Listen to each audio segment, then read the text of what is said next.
Olá, sejam todos muito bem-vindos a mais uma videoaula do nosso grupo de estudos das obras de Sigmund Freud, através da Escola Formação do Psicanalista. E hoje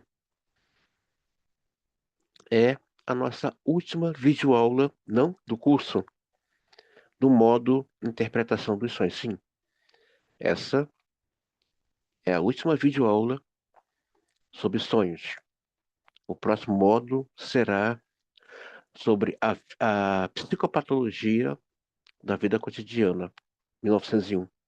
Então, para você que me acompanha esse tempo todo, são mais de 100 aulas de sonhos. Quero parabenizar você e muito obrigado por ter chegado até aqui. Então, eu convido você, se tiver essa obra, a abrir na página 653 sobre o título Sobre os Sonhos. Durante a época que se pode descrever como pré-científica, os homens não tinham nenhuma dificuldade em descobrir uma explicação para os sonhos. Quando se lembrava de um sonho depois de acordar, encaravam-no como uma manifestação favorável ou hostil de poderes superiores, demoníacos e divinos. Quando começa a florescer as maneiras de pensar próprias da ciência natural, toda essa engenhosa mitologia se transformou em psicologia. E hoje apenas uma pequena minoria de pessoas cultas duvida de que os sonhos sejam produto próprio do próprio psiquismo do sonhador. Desde a rejeição da hipótese mitológica, porém, os sonhos passaram a carecer de uma explicação. As condições de sua origem, sua relação com a vida anímica de vigília, sua dependência de estímulos que se impõem à percepção durante o estado de sono, as muitas peculiaridades de seu conteúdo que repugnam ao pensamento desperto, a incoerência entre suas imagens de representação e os afetos a elas ligados. E, por fim, seu caráter transitório, a maneira como o pensamento de vigília os põe de lado, como que lhes é estranho e os mutila ou extingue na memória. Todos esses problemas e outros ainda vêm aguardando esclarecimento há muitas centenas de anos, e até agora nenhuma solução satisfatória foi proposta para eles. Mas o que se coloca em primeiro plano em nosso interesse é a questão da significação dos sonhos. Questão essa que encerra um duplo sentido. Em primeiro lugar, ela indaga sobre a significação psíquica do sonhador, sobre a relação dos sonhos com outros processos anímicos, sobre a eventual função biológica. Em segundo, busca descobrir se os sonhos podem ser interpretados e se o conteúdo de cada sonho tem um sentido, tal como estamos acostumados a encontrar em outras estruturas psíquicas. Na avaliação da significação dos sonhos, três linhas de pensamento podem ser distinguidas. Uma delas que ecoa, pode assim dizer, a antiga supervalorização dos sonhos se expressa nos trabalhos de certos filósofos. Eles consideram que a base da vida onírica é um estado peculiar, atividade anímica, e chega até a aclamar esse estado como elevação a um nível superior. Por exemplo, Schubert, em 1814, declara que os sonhos são a emancipação do espírito do jugo da natureza externa, e a liberação da alma das amarras dos sentidos. Outros pensadores, sem ir tão longe assim, insistem no obstante de que os sonhos brotam essencialmente de impulsos da alma e representam manifestações de forças anímicas impedidas de se expandir livremente durante o dia. Fantasia Onírica, de Schroeder. Um grande número de observadores concorda em atribuir à vida onírica a capacidade de um funcionamento superior, pelo menos em certos âmbitos, da memória, por exemplo. Então, Freud encerra essa obra, nesse capítulo, fazendo um compilado do volume 4, 1900, e 1901, sobre os sonhos. Freud vai tecer um pensamento histórico, né, primitivo. A ciência ainda não estava no seu alvorecer. Então, cada um tinha uma ideia de sonho. É Deus falando comigo, é uma revelação, uma profecia, é, é o diabo. Então, Freud vai dizer que a ciência é isso, ela vem desmistificar, tirar a fantasia.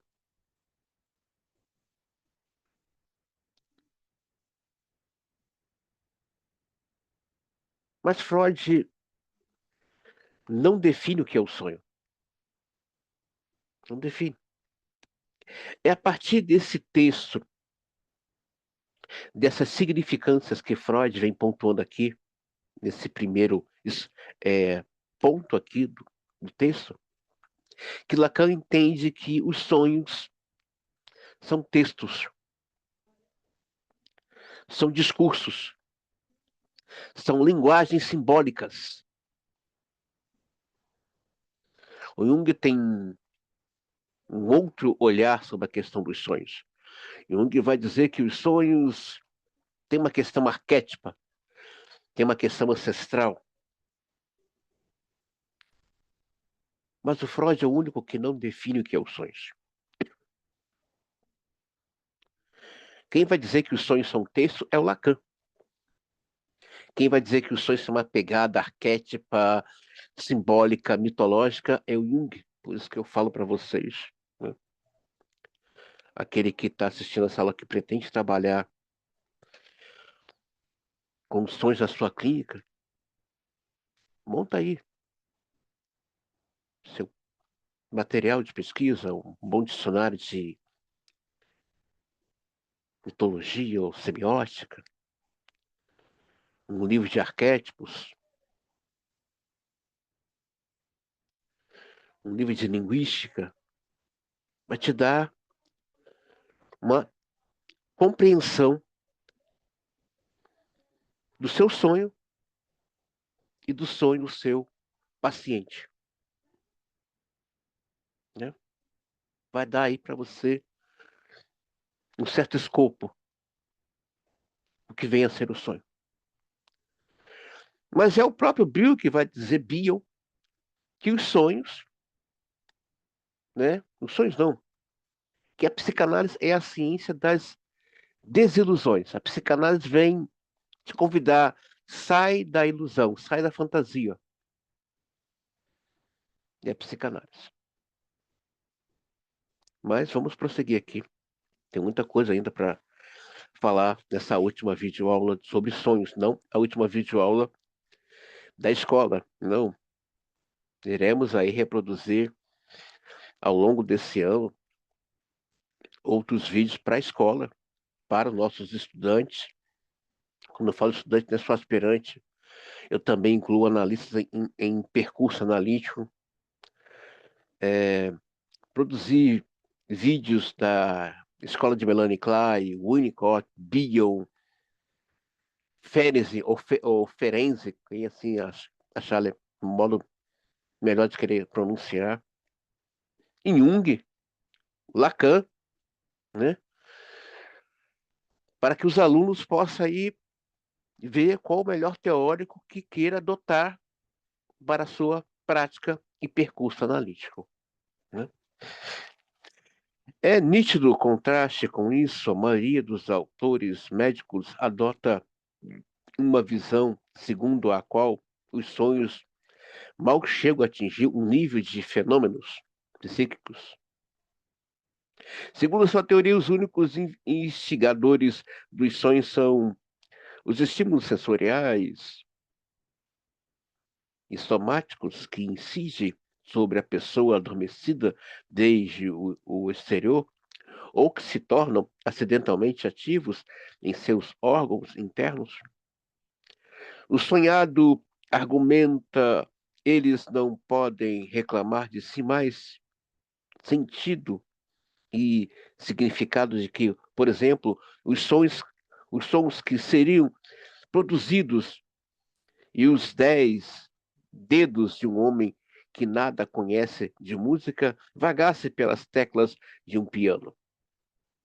Os sonhos são descritos por Beans, 1878, como não passando de processos somáticos inúteis, em todos os casos, e em muitos deles positivamente patológicos. Todas as características da vida onírica, portanto, seriam explicadas como devidas à atividade desconexa de órgãos ou grupos de células isoladas, num cérebro no mais adormecido.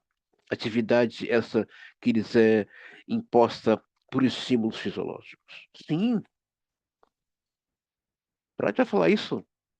Interpretação dos sonhos, é, volume 4, 1900. Ele sofre estímulos externos, internos também. Quem puder ler o livro O Oráculo da Noite, eu recomendo leia, de Siddhartha, Oráculo da Noite. Não que ele venha explicar os sonhos, mas ele vem confirmar os textos do Freud acerca dos sonhos. O Oráculo da Noite. A opinião popular é pouco afetada por esse juízo científico e não se interessa pelas origens dos sonhos. Parece persistir na crença de que, apesar de tudo, os sonhos possuem um sentido que se relaciona com a predição do futuro e pode ser descoberto por algum processo de interpretação de um conteúdo frequentemente confuso e enigmático. Os métodos de interpretação empregados consiste em transformar o conteúdo do sonho tal como é lembrado, seja substituído a totalidade do sonho por um outro, com, com o qual ela mantém uma relação simbólica. As pessoas sérias se riem desses esforços. Os sonhos são espuma. Então, Freud está aqui trazendo, está tecendo aqui um comentário, um texto, né, sobre como alguns pensadores viam os sonhos.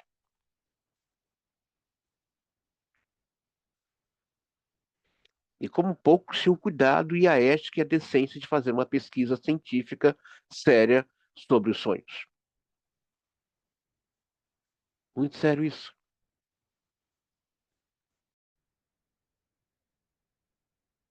Um dia descobri, para meu assombro, que a visão dos sonhos que mais se aproximava da verdade não era médica, mas a popular. Por mais que ainda estivesse semi-envolto da superstição, é que fora levado a novas conclusões sobre o tema dos sonhos, ao aplicar-lhe um novo método de investigação psicológica que presta excelente serviço na solução das fobias, obsessões e delírios, etc.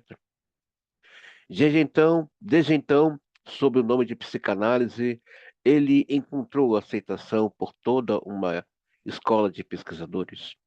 De fato, as numerosas analogias existem, existentes entre a vida onírica e uma grande variedade de estados de enfermidade psíquica na vida de vigília foram corretamente observadas por muitos investigadores médicos. Portanto, parecia haver boas razões para esperar que o método de investigação que dera resultados satisfatórios, no caso das estruturas psicopáticas, fosse também útil para esclarecer os sonhos, as fobias e as obsessões. São tão estranhas à consciência normal quanto os sonhos à consciência de vigília. Sua origem é tão desconhecida da consciência quanto a dos sonhos. No caso dessas estruturas psicopáticas, considerações de ordem prática levaram a uma investigação de sua origem e de modo de desenvolvimento. Ocorre que a experiência havia demonstrado que a descoberta das sequências do pensamento que ocultas da consciência ligam as ideias patológicas aos demais conteúdos psíquicos equivale a uma solução dos sintomas. E tem como consequência o domínio de ideias que até então não podiam ser inibidas. Assim, a psicoterapia foi o ponto de partida do procedimento de que me vale para explicar a explicação dos sonhos. Por que Freud está dizendo, né, que a verdade acerca dos sonhos não se encontra ali na ala médica, mas na cultura de esquina, que é chamado antropologia cultural. Há sempre alguma coisa nessa cultura de esquina que há um ouro, há uma pérola ali escondida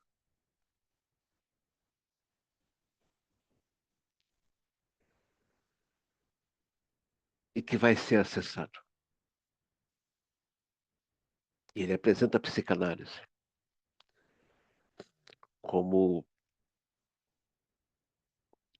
um método de investigação até mesmo dessa cultura de esquina, e que alguma coisa dali escapa deles, e que o analista vai conseguir ver, perceber, sondar, ler. Mas para esse analista ter toda essa percepção, todo esse movimento, é preciso que ele tenha uma base teórica muito séria e uma base de análise também séria. Como está difícil encontrar hoje analista com desejo que a análise aconteça a partir de uma escuta. Sim, uma escuta. Escutar esse sujeito. Mas antes desse analista escutar esse sujeito, seja ele de cultura de esquina ou da mente mais de pensamentos elaborados, é preciso que ele se escute. Escute suas dores, seus abandonos, aquilo que lhe faz chorar, aquilo que muitas vezes o outro não vai compreender da parte dele. É preciso.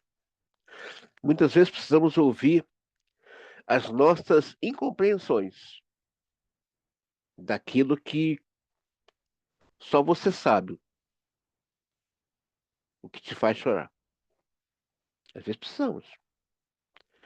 Esperar que alguém venha entender aquilo que te faz chorar é loucura.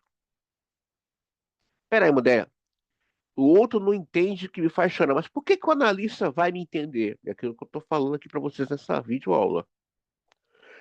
Esse analista que se acolhe pela escuta, uma escuta de afeto, é aquele que se escutou.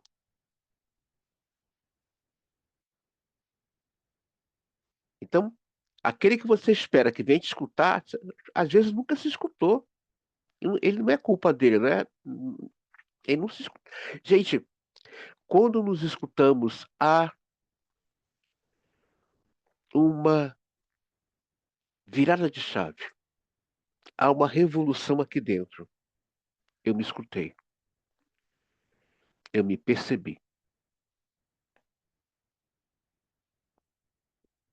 Por isso que muitas das transferências o paciente se apaixona pelo seu analista, idolatra vários tipos de transferências, porque está sendo escutado, está tendo lugar.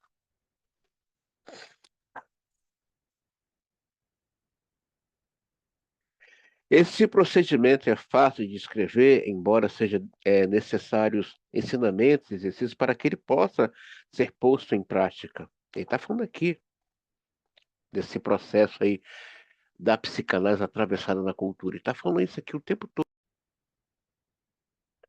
A transformação dos pensamentos oníricos latentes do conteúdo manifesto do sonho merece toda a nossa atenção. Visto ser esse o primeiro exemplo de que exemplo que nos sonhos é conhecido como a transposição do material psíquico de um modo de expressão para outro. De um modo de expressão que nos é imediatamente inteligível para outro, que só podemos chegar a entender com ajuda, orientação e esforço, embora também ele deva ser reconhecido como uma função de nossa atividade anímica. No tocante à relação entre o conteúdo latente e o manifesto, os sonhos, pode ser dividido em três categorias.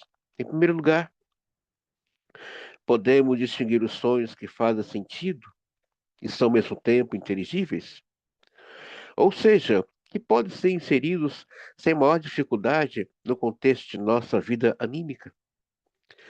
Temos inúmeros desses sonhos, em sua maior parte eles são curtos, em geral nos parecem merecer pouca atenção, já que nada há de espantoso ou estranho neles.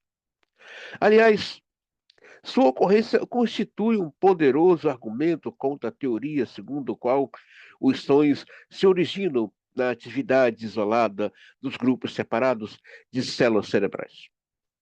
Eles não dão nenhuma indicação de atividade psíquica reduzida ou fragmentária, mas apesar disso, jamais questionamos o fato de serem sonhos e não os confundimos com os produtos de vigília.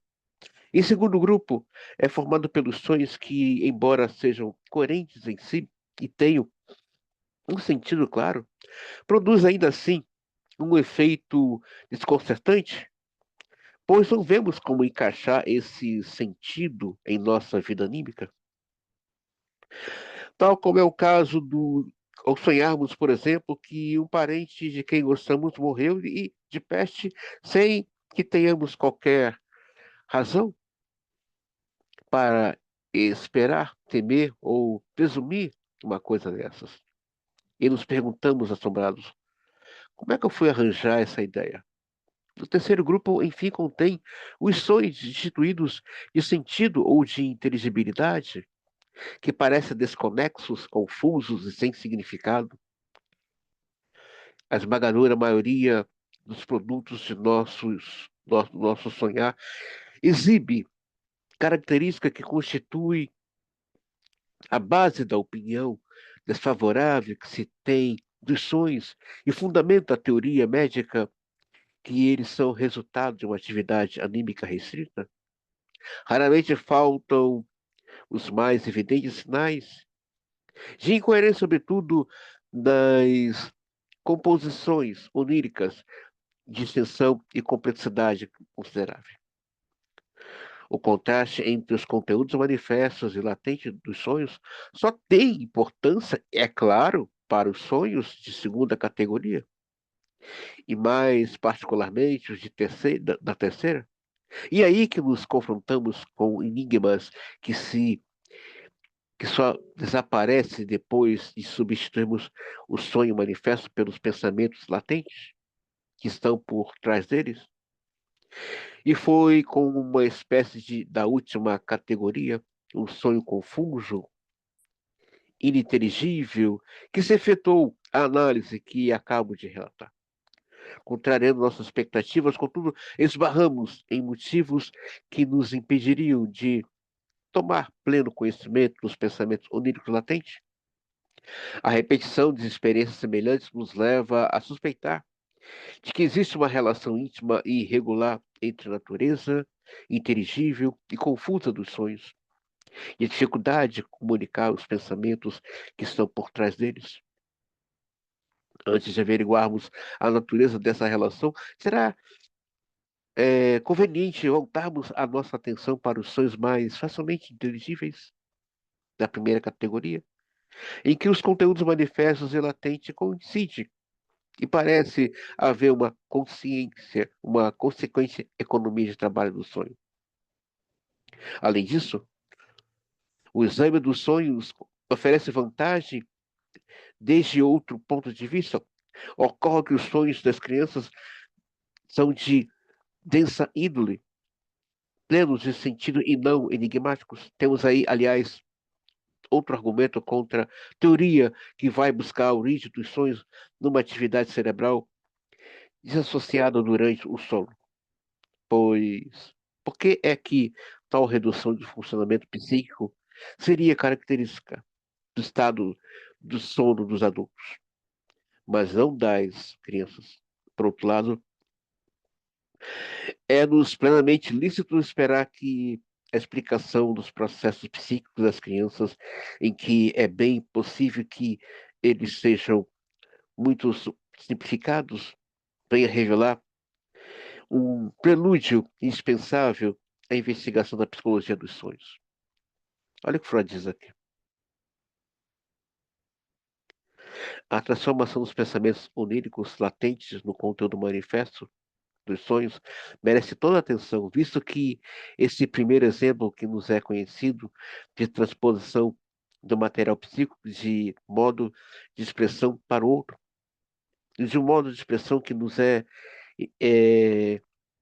imediatamente inteligível para o outro, que só podemos chegar a entender com a ajuda de orientação e esforço. Sim, exatamente isso. Ajuda e esforço. Não adianta. Você quer uma clínica séria? Tem que estudar, tem que pesquisar. Mas, acima de tudo, se ouvir no seu processo de análise. A clínica só vai acontecer se tiver afeto. Ah, mas eu tenho um arcabouço, um escopo de conhecimento teórico, técnico, psicopatológico, histórico profundo.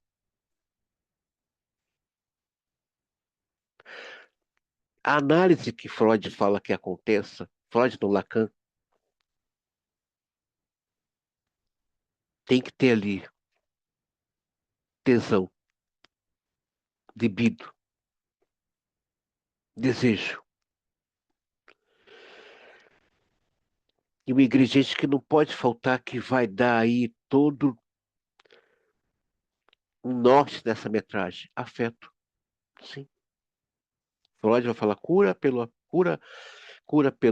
afeto, uma prática da psicanálise pelo afeto.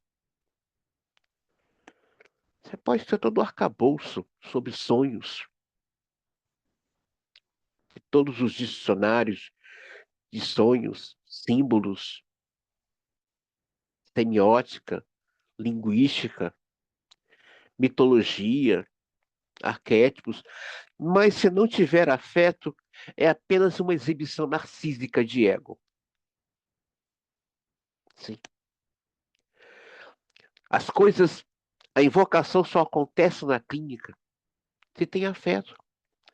Esse desejo do analista, que deseja que a análise aconteça, não é só uma questão de desejo, tesão, libido, força, fé, afeto. Você que está assistindo essa videoaula, eu vou tocar nessa palavra até meu último suspiro, aqui e presencialmente. As coisas acontece, ganham vida e fica mais bonita e elegante quando tem amor. É, quando tem amor. Do contrário, é só uma exibição masturbatória, narcísica.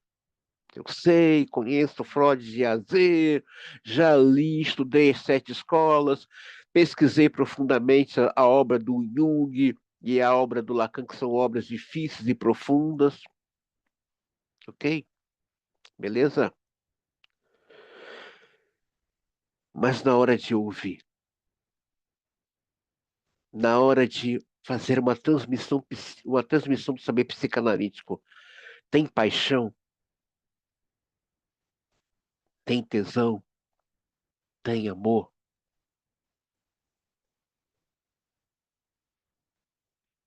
é o amor. Fica muito mais, fica muito mais colorido quando entra o afeto. A escuta ganha uma outra tonalidade.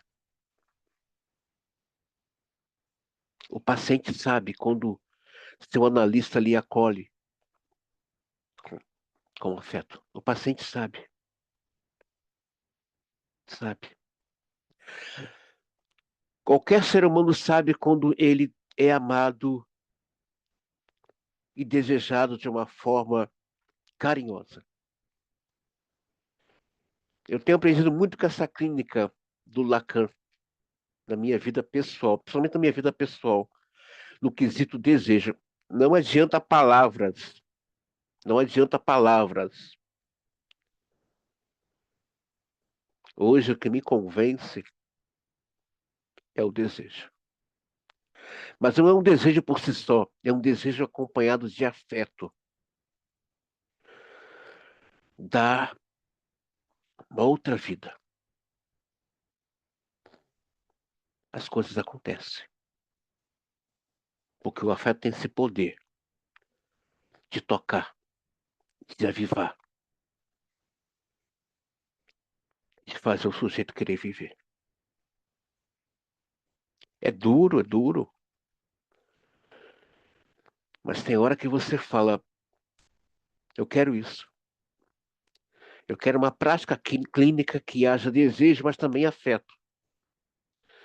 Eu desejo na minha vida pessoas que estejam ao meu lado com desejo de afeto. Chega de palavras. Não. Mostra esse desejo aí. Desejo é a grande resposta para tudo. É o desejo. É o desejo.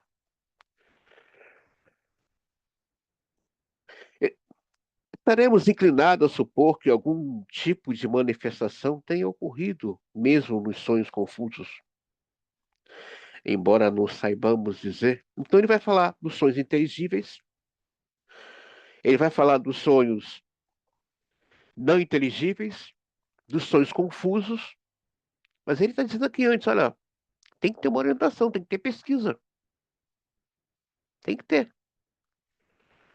Que sonho confuso, que bom, que sonho inteligente, convidou você a pensar.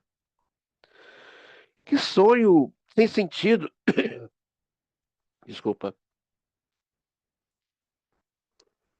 esse sonho tem nada a ver, mas olha para ele, escuta ele, ele está falando, ele está falando.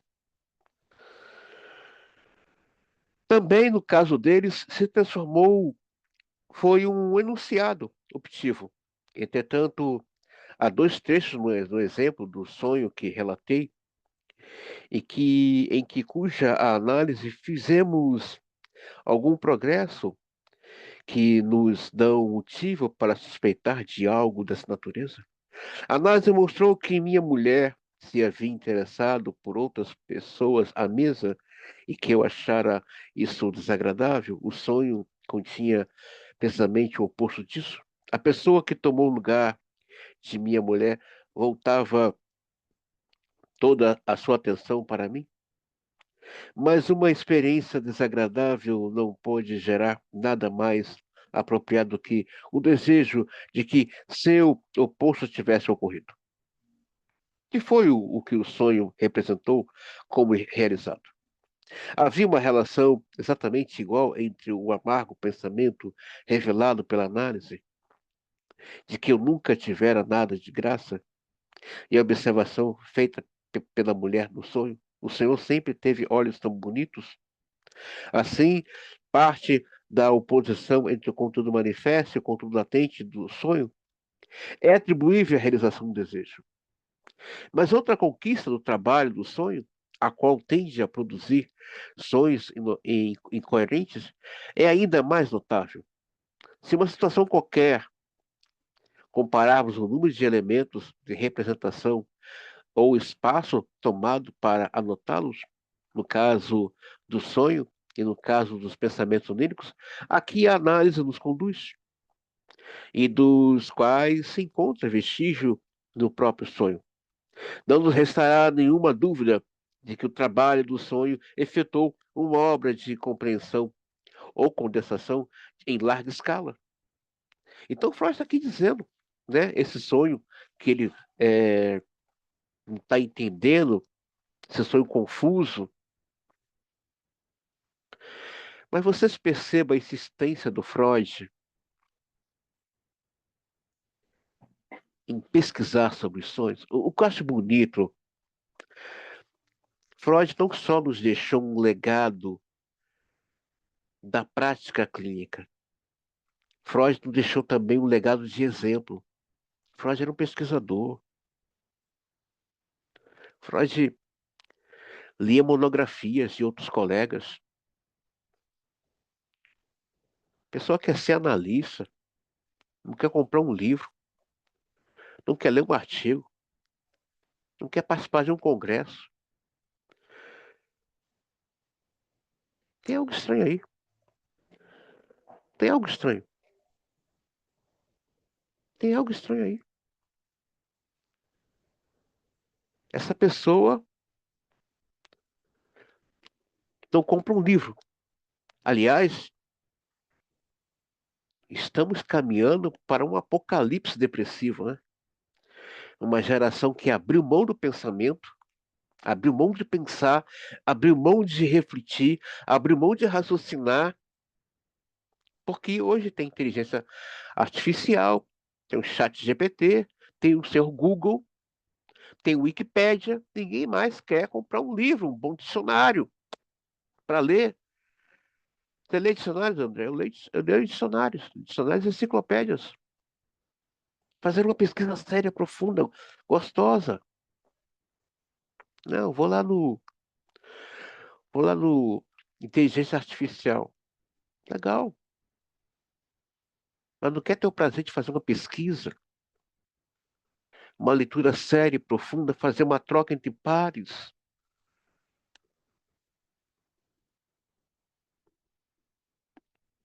Tá ficando difícil, gente. Tá ficando difícil. Uma galera aí que não quer ler, não quer comprar livro, não quer pesquisar, nunca leu A Moreninha, nunca leu uma obra de Machado de Assis. Difícil, né? Muito difícil. No caso dos sonhos complicados e confusos, em que estamos agora interessados, é simples a condensação. E a dramatização não basta para. Vocês estão percebendo que esse capítulo aqui é o resumo de toda a obra do volume 5, a interpretação dos sonhos 2 e sobre os sonhos 1900 e 1901. Ele está fazendo um resumo aqui, né, de toda essa obra desse capítulo aqui. Ele está fazendo um resumo. Eu estou aqui lembrando a vocês dessas aulas. Temos provas de operação de um terceiro fator, e essas provas merecem cuidadosa triagem. Antes de mais nada, quando chegamos por meio da análise ao conhecimento dos pensamentos oníricos, observamos que o conteúdo manifesto do sonho lida com um material inteiramente diferente dos pensamentos latentes. Isso, por certo, não passa de uma aparência que se evapora ante um exame mais detido, pois acabamos descobrindo que a totalidade do conteúdo do sonho deriva dos pensamentos oníricos e quase todos os pensamentos oníricos se acham representados nos contos do sonho. Não obstante, ainda persiste algo dessa diferença. O que sobressai nítida e claramente do sonho, como seu conteúdo é essencial, tem de se contentar depois da análise. Ele desempenha um papel extremamente subalterno entre os pensamentos oníricos e aquilo que, ante a prova, anda nos nossos sentimentos, prova dada por nossos sentimentos. Tem direito de ser o mais proeminente entre os pensamentos oníricos, ou o bem não se acha presente como material de representação do conteúdo dos sonhos, ou percebe apenas uma alusão remota em alguma região obscura do sonho. Então, olha que Freud fala aqui, isso é muito profundo, né? Esse sonho complicado, confuso, já passou no seu pensamento. Lembra do volume 4, 1900? Freud vai falar de 5 modos de sonhos, né? Sonho de varejo, né? O que é o sonho? É o sonho de varejo, o sonho de um texto solto, o sonho de uma mente consciente. Há vários tipos de sonhos. Às vezes a pessoa teve um pensamento e ela não deu conta que é um texto solto, mas ele vai aparecer aquele texto solto no seu sonho, lá recortado. Sonho confuso não é confuso, sonho é seu. Você o produziu, você o gerou. Esse sonho é seu. Tem nada de confuso aqui. O que está faltando aqui é demanda para sentar e ouvir esse sonho. E olhar para esse sonho atentamente. O que esse sonho tem aqui? É uma questão de trabalho, realmente. Sonho requer trabalho. Tem o trabalhar no sonho e sonho de trabalho. É tudo isso. Requer atenção. É o processo de deslocamento o principal responsável por sermos incapazes de descobrir ou reconhecer os pensamentos oníricos do conteúdo do sonho, a menos que compreendamos a razão da sua distorção. Não obstante, os pensamentos oníricos são também submetidos a outra forma de transformação, a mais suave, que leva à descoberta de uma nova conquista por parte do trabalho do sonho. Porém, uma conquista facilmente inteligível. Os primeiros pensamentos oníricos com que deparamos ao prosseguir na análise frequentemente nos impressionam pela forma inusitada em que são expressos. Não se reveste de linguagem sóbria, que costuma ser empregada por nossos pensamentos, mas ao contrário, são simbolicamente representados por meio de símiles, metáforas, em imagens semelhantes às do discurso poético.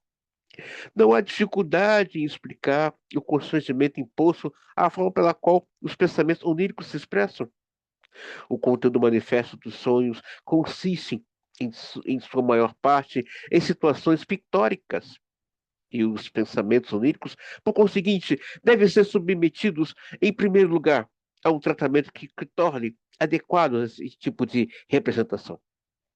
Se nos imaginarmos diante do problema de representar os argumentos de de um editorial político, ou os discursos dos advogados perante um tribunal, uma série de imagens compreenderemos com facilidade as modificações que precisam necessariamente ser efetuadas pelo trabalho do sonho, devido às considerações e responsabilidade do conteúdo do sonho. Olha que coisa linda, cada sonho tem uma linguagem própria, um texto, um discurso. Por isso a importância de você estudar um pouco de linguística. Nossa, André, linguística sim. Compra o livro. Olha aqui o nome do livro. Curso Geral de Linguística. Lê, dá uma lidinha. Curso Geral de Semiótica, tá lá na Amazon, esses dois livros. Dá uma lida, vai te dar. Aí você vai começar a entender a retórica do sonho. Cada sonho tem uma retórica própria. Ele deu aqui o exemplo do advogado, né? Ele deu aqui o exemplo de um juiz, de um filósofo. Cada um tem uma retórica diferente. Do poeta. Então, cada sonho tem ali uma narrativa diferente, tem ali um texto diferente e uma retórica diferente. Ah, vou ter que estudar essas coisas se você pretende. Primeiro, quando começa a reclamar que tem que estudar, aí me vem a seguinte pergunta, lacaniana. Como é que foi essa formação? Você está reclamando que tem que estudar, você está reclamando que tem que comprar livro, você está reclamando que eu vou gastar, então não está entendendo o que que é clínica. Não está entendendo o que que é clínica. Clínica é investimento, clínica é aposta. Clínica é investimento, clínica é aposta. Não é fácil. É trabalho. É trabalho sério, é trabalho duro. Mas se tem desejo, não vai olhar para essas dificuldades. Muito pelo contrário, vai estar somente gozo em aprender. Apenas gozo. Ainda não chegamos ao término da nossa consideração do trabalho, do sonho. Além da condensação, do deslocamento e a disposição pictórica do material psíquico, somos obrigados a atribuir mais uma atividade, embora esta não se mostre em operação de todos os sonhos.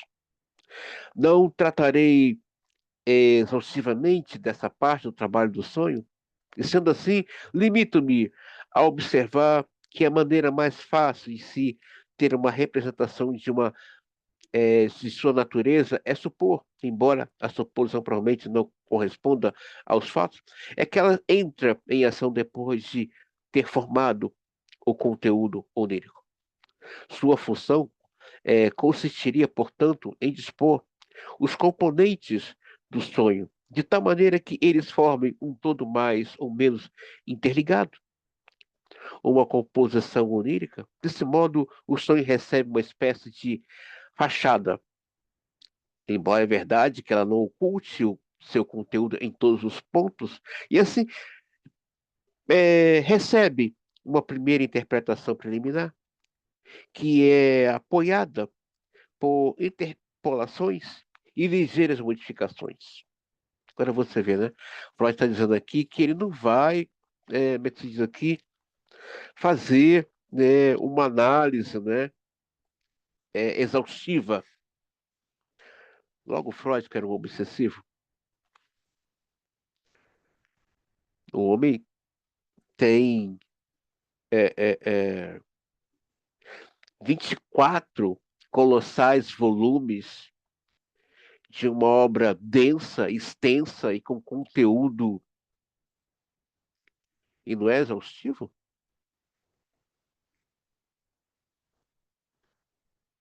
Olha a mente desse homem. Freud nem mais reconhecia o seu pouco. Não, Freud nem mais reconhecia o seu muito, de tanto esforço, de tanta produção, de tanta energia psíquica. Freud não mais reconhecia o seu muito, ou seja, sua força psíquica. Nem se mais reconhecia pelo seu labor, pela sua entrega, pela sua paixão. Quando amamos uma coisa, nos entregamos a ela, nos lançamos. É óbvio que o resultado será o sucesso. Quem puder assistir o vídeo no YouTube, Maestria, estou dando aqui uma dica. A Andressa está indicando para assistir uma videoaula de um outro pensador, sim. Assiste essa videoaula maestria. O que faz uma pessoa se destacar no mundo? Tem que ter paixão, tem que ter desejo, tem que ter afeto. Do contrário, será apenas discursos de covarde. Havendo me dá uma chance, né? Tá tudo difícil, não é fácil, sim. Nada é fácil, mas quando há desejo, quando há tesão e quando há afeto, nada te para. Nada te para. Após termos travado o conhecimento com o trabalho do sonho através da exposição, precedente ficamos, de certo, inclinados a considerá-lo um processo psíquico sumamente peculiar, do qual, ou que saibamos, não existe semelhante em parte alguma. É como se transportássemos para o trabalho do sonho todo o assombro que antes costumava ser despertado em nós por seu produto. O sonho, na realidade, contudo, o trabalho do sonho é apenas o primeiro que descobrimos dentre toda uma série de processos psíquicos responsáveis pela gênese dos sintomas histéricos, fobias, obsessões e delírios. E peraí, isso aqui é muito sério. Por que que existe entrevista em psicanálise? A gente vai estudar isso no grupo dos fundamentos, onde eu vou falar que a aplicabilidade da técnica requer, primeiramente, um bom conhecimento histórico da origem da psicanálise. Segundo, um bom conhecimento teórico da psicanálise. E terceiro, um bom conhecimento das psicopatologias. Para se fazer a direção do tratamento, é preciso ter todo esse escopo, essa construção. Por isso que a aula de técnicas psicanalíticas é para o final do curso. Para o final. A histérica não sonha como obsessivo, o obsessivo não sonha como botar aqui, né? É, pessoas com fobias e delírios. São estruturas diferentes, distintas. São estruturas diferentes, porém elas são distintas. Então, é preciso conhecer bem essas estruturas para, na hora que o sujeito vem narrar sobre um sonho, esse analista saiba a direção que vai conduzir aí a interpretação desse sonho. É de suma importância que esse analista conheça bem todo esse processo, essa trajetória que eu acabei de falar aqui, um bom conhecimento histórico, da história do movimento da psicanálise, um bom conhecimento da teoria, se puder ler um pouquinho de cada, né? O Freud aqui, a Klein, o Winnicott, né? Um pouquinho do Jung, do Bio, Ferenczi, ou Ferenczi, e assim vai. Para quando chegar na aplicabilidade da técnica, a pessoa saber, né? A direção do tratamento, que é importantíssimo, que a direção se dá após a entrevista. Sim, após a entrevista, esse analista ouviu, né? Fez o enquadramento ali desse processo da entrevista e agora a direção do tratamento. A direção do tratamento. Então, é complicado, né? Complicado não saber fazer é, é, é, a interpretação aí desses sonhos que chega, né, até nós. Tem que estar atento a essas questões.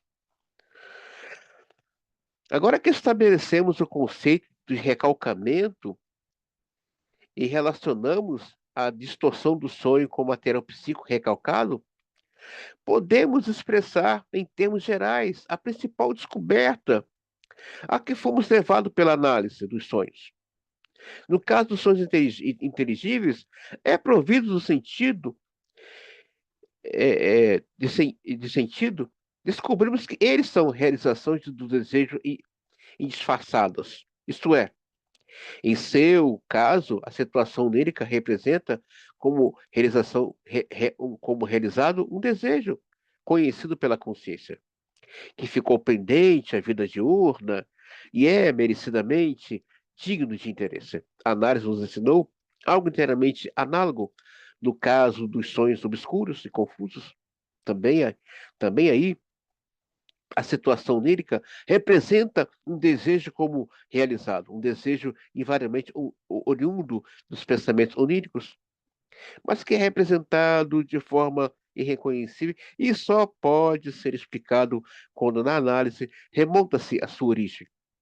Nesses casos, ou o próprio desejo é recalcado e estranho à consciência, ou está intimamente ligado a pensamentos recalcados e neles se baseiam. Portanto, a fórmula para esses sonhos é a seguinte: eles são realizações disfarçadas de desejos recalcados. Olha que coisa profunda. Um pensamento recalcado, um desejo recalcado. E aí vem um sonho que eu não sei que sonho é esse, não entendi esse sonho. Oh, esse sonho aí está falando daquilo que você não está dando conta, daquilo que você não suporta. Mas é preciso que esse analista tenha estudado bem a questão do recalque do Freud. E esse recalque em Lacan é chamado de a ignorância, que ali que está a resposta, a verdade, o saber está ali naquela ignorância. É ali que o analista se pauta. E, lembrando, a pedra angular desse edifício da psicanálise é o recalque. Enquanto houver recalque, e vai existir recalque, né? A verdade do sujeito é penosa, é preferível recalcar.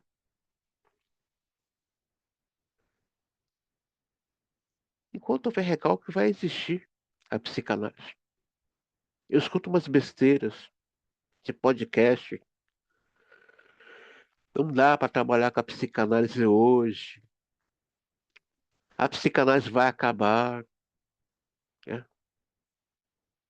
Então você não entendeu o que é recalque. Tá lá, tá aqui, ó. Tá aqui, ó. Volume 3, as primeiras publicações psicanalíticas, 1893, 1899. Freud fala ali, a pedra angular desse edifício chamado psicanálise é o recalque. É o recalque. Não adianta. Então, às vezes, eu escuto umas besteiras, umas infantilidades que eu falo, meu Deus, isso, isso é uma brincadeira, isso são usurpadores, tá? Pessoas que não têm demanda para fazer talvez uma faculdade séria de psicologia, ou então frequentar uma escola séria de psicanálise, ficam usurpando o nome da psicanálise, inventando coisas que não tem cabimento, não cabe, não cabe. E fala, psicanálise vai acabar. Não dá para trabalhar com psicanálise hoje. Não, você que não tem demanda para trabalhar com a psicanálise. O seu ego, a sua psique, a sua consciência não tem demanda para ler um livro como esse aqui. Não tem demanda. Então é preferir inventar essas coisas loucas, essas aberrações, essas brincadeiras de mau gosto, PNL, constelação e por aí vai. Essas coisas de brincadeiras de mau gosto. E dizer, usurpando da psicanálise, eu sou analista e trabalho com essas ferramentas. Primeiro que não trabalhamos com ferramentas. Primeiro, que psicanálise não é uma ferramenta. Psicanálise é um método de investigação. O analista é um cientista do inconsciente, não do comportamento humano. Até o presente, os filósofos não tiveram bondade de se interessarem por uma psicologia do recalcamento. É lícito, portanto, que nos permitamos fazer uma primeira abordagem desse tema até hoje desconhecido, através da criação de uma imagem pictórica do curso dos acontecimentos na formação do sonho. É verdade que o quadro esquemático a que chegamos, não apenas a partir do estudo dos sonhos, é bastante complicado, mas não podemos trabalhar com algo mais simples. Nossa hipótese é que em nosso aparelho anímico existem duas instâncias formadoras do pensamento, das quais a segunda goza do privilégio que seus produtos tenham livre acesso à consciência, ao passo que a atividade da primeira é em si inconsciente, e só pode chegar à consciência por intermédio da segunda. Ah, o inconsciente não pensa, pensa. Lacan vai dizer, é, pensa onde não existe e existe onde não pensa. Não, o inconsciente pensa. Ele fala, o inconsciente pensa.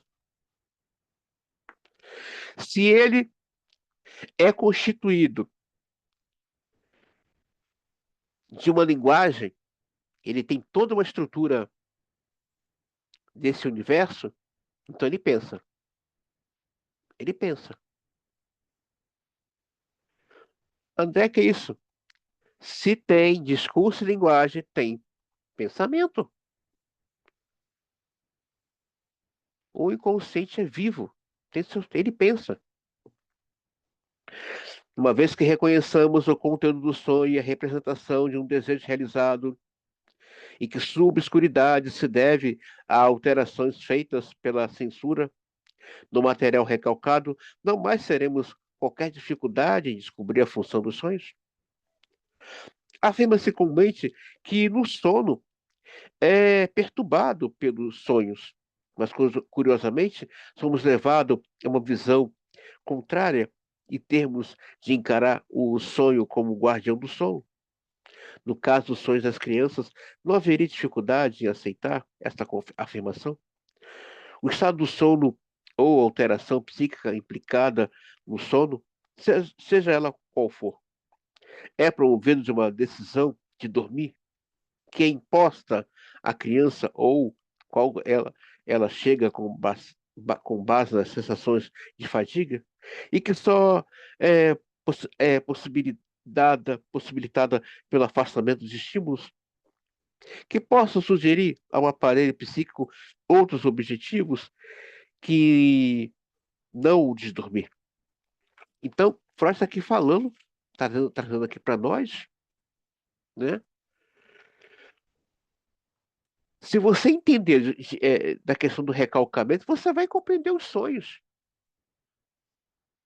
Se você sabe a linguagem do recalcamento, né, dos atos falhos, que são as vias régias para se acessar o inconsciente, você vai compreender a mensagem dos sonhos. Para isso, terá que estudar e pesquisar mais sobre recalcamento, né? Ninguém que aceite a visão de que a censura é a principal razão da distorção onírica ficará surpreso em saber, pelos resultados da interpretação dos sonhos, que a análise em conta dos desejos eróticos a origem da maioria dos sonhos dos adultos. Esta afirmação não visa aos sonhos de conteúdo sexual indisfarçado, que são sem dúvida conhecidos de todos os sonhadores por experiência própria, e que em geral constituem os únicos a serem descritos como sonhos sexuais, mas até estes últimos sonhos causam muitas surpresas pela escolha das pessoas a quem transformam em objetos sexuais, por seu descaso para com todas as restrições que o sonhador impõe. a seus desejos sexuais na vida de vigia, e pelos detalhes estranhos que insinuam e comumente se conhece como perversões. Sim,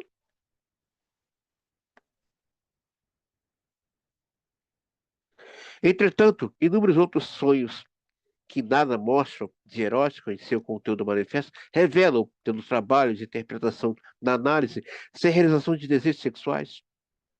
Por outro lado, a análise prova que muitos dos pensamentos que ficam pendentes da atividade de vida de vigília, como restos do dia anterior, só alcançam representação nos sonhos através da assistência de desejos oníricos recalcados. Ou seja,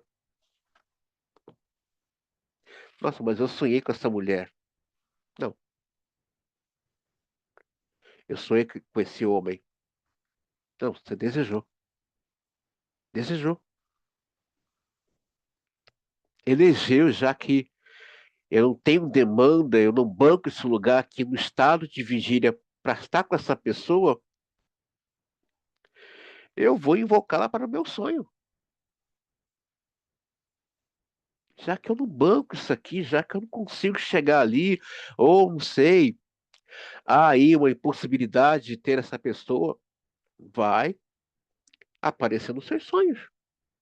Vai aparecer. Porque a pessoa recalca.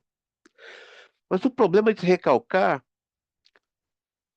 são os sintomas que vêm depois. São os atos falhos. São os xixes, aquela brincadeira. Citou o nome dessa pessoa. São os impulsos, são aqueles comportamentos. Ué, por que você fez isso? Não, era para defender. Para, para. Essa semana nós vamos começar a estudar as psicopatologias da vida cotidiana. E nós vamos, nesse estudo sério e profundo, ver as mentiras do humano sobre ele. Não, estava bêbado. Não. Três pessoas falam a verdade. Falo para vocês aqui. Três pessoas falam a verdade.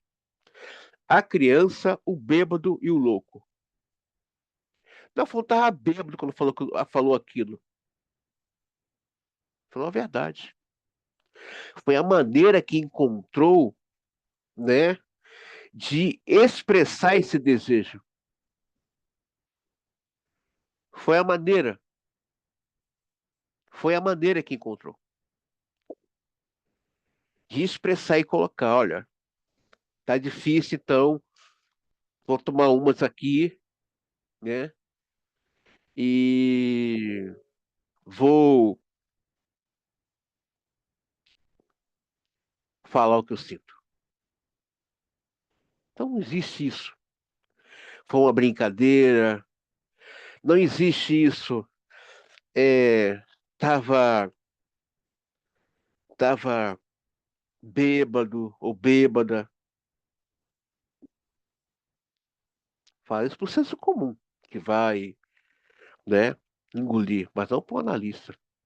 Guardem isso. Três pessoas falam a verdade: a criança, o bêbado e o louco.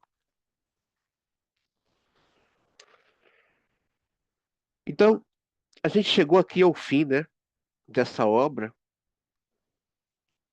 e eu agradeço a você que confiou a sua vida, a minha pessoa, nessa formação. Nós estamos indo agora para o volume 6, ainda essa semana, e muito obrigado a você que confiou sua vida